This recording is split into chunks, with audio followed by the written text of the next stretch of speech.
मुख्यमंत्री भजनलाल शर्मा की अध्यक्षता में बुधवार को मुख्यमंत्री कार्यालय में हुई मंत्रिमंडल बैठक में राज्य से जुड़े कई महत्वपूर्ण निर्णय लिए गए। इस बैठक में प्रवासी राजस्थानियों के लिए विशेष विभाग के गठन से लेकर ग्लोबल कैपेबिलिटी सेंटर पॉलिसी 2025 के अनुमोदन और ऊर्जा क्षेत्र से बड़ी परियोजनाओं पर मुहर लगी है। आप देखिए कि इस बैठक को लेकर के कई तरह की अटकलें लगाई जा रही थी। इस बैठक को मंत्रिमंडल फेरबदल से जोड़कर भी देखा जा रहा था। तो चलिए आपको बताते हैं कि बुधवार को हुई इस बैठक में क्या कुछ हुआ। आप देखिए कि इस बैठक के बाद deputy CM doctor Premchand Bairwa, उद्योग मंत्री कर्नल राज्यवर्धन सिंह राठौर और संसदीय कार्य मंत्री जोगाराम पटेल ने प्रेस वार्ता कर बताया कि राज्य में राष्ट्रीय एवं अंतर्राष्ट्रीय प्रवासी राजस्थानी मामले विभाग बनाया जाएगा। यह विभाग प्रवासियों और राज्य सरकार के बीच एक मजबूत संवाद मंच तैयार करेगा। विभाग प्रवासी राजस्थानियों के मुद्दों को समाधान के साथ साथ उनके लिए नीति ढांचा भी विकसित करेगा। इसके तहत प्रवासी राजस्थानी दिवस, सम्मान समारोह और एक्सचेंज कार्यक्रम भी आयोजित होंगे। प्रवासी एसोसिएशनों का पंजीकरण पोर्टल भी इसी विभाग के माध्यम से संचालित किया जाएगा। कैबिनेट ने Rajasthan global capability centre policy 2025 को भी मंजूरी दी। राठौर ने बताया कि यह नीति राज्य को बहुराष्ट्रीय कंपनियों के लिए नवाचार और निवेश के केंद्र के रूप में स्थापित करेगी। सरकार का लक्ष्य है कि 2030 तक 200 से अधिक जीसीसी स्थापित हो, जिससे कि लगभग 1.5 लाख रोजगार अवसर पैदा होंगे।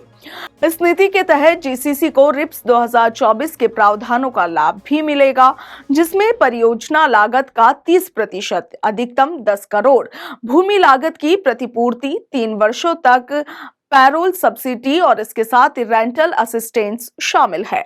ग्रीन इनोवेशन और रिसर्च गतिविधियों को भी बढ़ावा दिया जाएगा।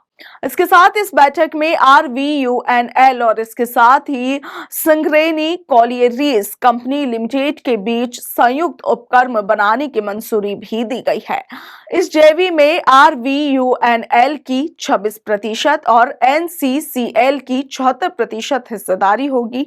संयुक्त परियोजना के तहत 9,600 करोड़ रुपए की लागत से 800 मेगावाट की कोयला आधारित विद्युत परियोजना और 6,000 करोड़ की 1500 मेगावाट क्षमता की सौर परियोजनाएं स्थापित की जाएंगी। यानी कि कुल मिलाकर लगभग 15,600 करोड़ की ऊर्जा परियोजनाओं से राज्य की बिजली क्षमता बढ़ने वाली है। वहीं सिरोही स्थित राजकीय महाविद्यालय कालंत्री का नामकरण संघवी हीराचंद जी, फूलचंद जी राजकीय महाविद्यालय और इसके साथ ही कैलाश नगर के राजकीय महाविद्यालय का नाम मातुश्री पूरीबाई पूनमाजी माली टोरसो और राजकीय महाविद्यालय रखा जाएगा। सरकार के मुताबिक इससे दानदाताओं को प्रोत्साहन भी मिलेगा। वहीं कैबिनेट में बीकानेर, चित्तौड़गढ़ और बाड़मेर जिलों में सौर और ट्रांसमिशन परियोजनाओं के लिए 588 हेक्टेयर से अधिक भूमि आवंटित करने की स्वीकृति भी दी गई है। इन फैसलों से अक्षय ऊर्जा के ट्रांसमिशन नेटवर्क को मजबूती मिलेगी और उपभोक्ताओं को बेहतर विद्युत आपूर्ति सुनिश्चित हो सकेगी। वहीं निकाय चुनावों से 2 बच्चों की बाध्यता हटाने के मुद्दे पर जोगाराम पटेल ने बताया कि कैबिनेट बैठक में इस पर फिलहाल कोई भी बात नहीं हुई है।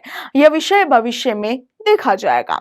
ये फैसले और बयान राजस्थान की राजनीति को नई ऊर्जा दे रहे हैं। विकास के साथ चुनावी सबक से भाजपा मजबूत होकर उभरेगी।